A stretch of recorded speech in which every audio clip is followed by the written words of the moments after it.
Hello, friends. Welcome to Story Behind Podcast. This is the show for people who love hearing a good story and who believe the world could use more positivity.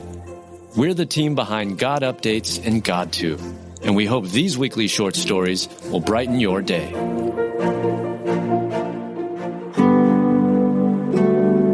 "70 years married and still smiling. We're gonna take it another year."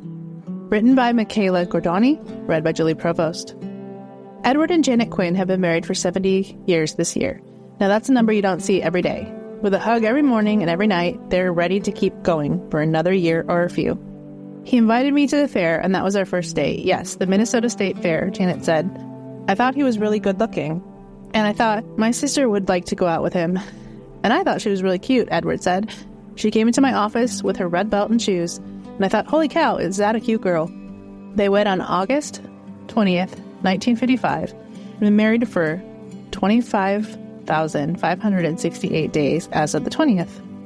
They say they never get tired of each other. "I give her a hug every morning, and I hug him back, and say, we made it another day." Edward turned 97 in April, and Janet is 89. They raised their 5 kids in Bloomington, Minnesota, and are proud grandparents of 7 and great-grandparents of 5. They were asked if there was any trick to making it 70 years together. "First of all, you have to be in love with this woman," Edward joked. "Like Ed said, you have to really love the person you're working with and realize everything isn't going to be okay all the time," Janet said. "We held hands and said, let's ask God if we can grow old together. And here we are," Janet said. "We're going to take it another year. God certainly answered their prayers. I hope they stay blissfully married for many more years." Love is patient and kind. Love does not envy or boast. It is not arrogant or rude. It does not insist on its own way. It is not irritable or resentful. It does not rejoice at wrongdoing, but rejoices with the truth. Love bears all things, believes all things, hopes all things, endures all things. 1 Corinthians 13, 4-7.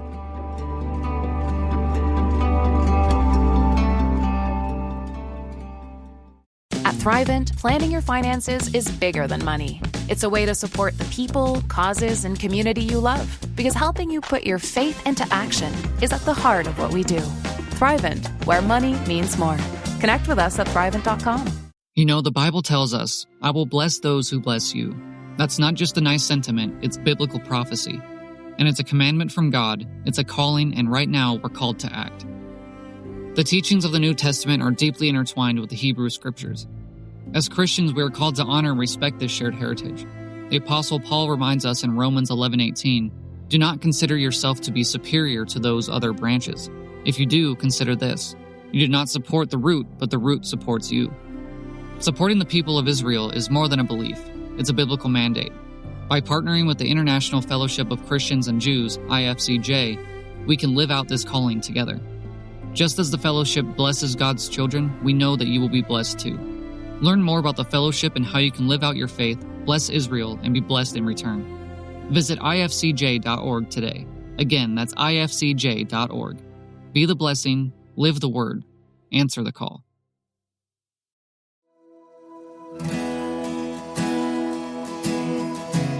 When a 4-year-old called 911 to talk hobbies, police turned it into a birthday surprise. Written by Michaela Gordoni, read by Julie Provost. What happens when a 4-year-old calls 911? When it's not an emergency, it's to talk about swimming and soccer, of course. That's precisely what happened when little Micah accidentally called his local EMS hotline. After Micah accidentally called 911 and had a lovely chat with the phone personnel for his love of soccer and swimming, they sent off Officer Michael Elgage to make sure everything was okay. He found that Micah and his household were all right and discovered that Micah's birthday was on the following Sunday. So our day shift team leader came together to make his special day even more memorable, the Farming Hills, Michigan Police Department said. "My plan was to maybe get them something for soccer," Michael said at first, but the officer decided to do a lot more than that.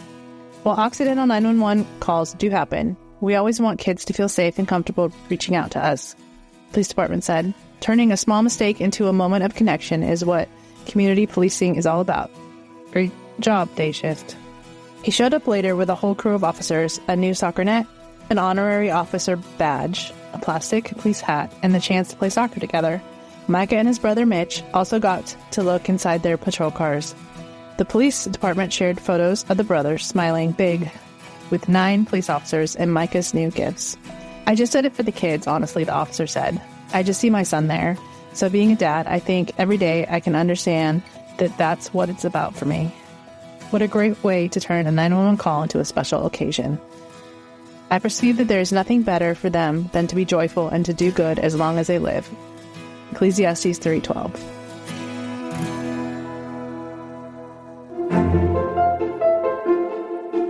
Thank you so much for listening to Story Behind Podcast. We're really glad you joined us for this week's story. To see photos and videos that may have been referenced in this episode, check out the links in the show notes. And if you enjoyed what you heard today, subscribe to our podcast, and please tell a friend about us. We'd also love it if you'd rate us and leave us a review. It really does help more people find us. Story Behind is a Salem Web Network production.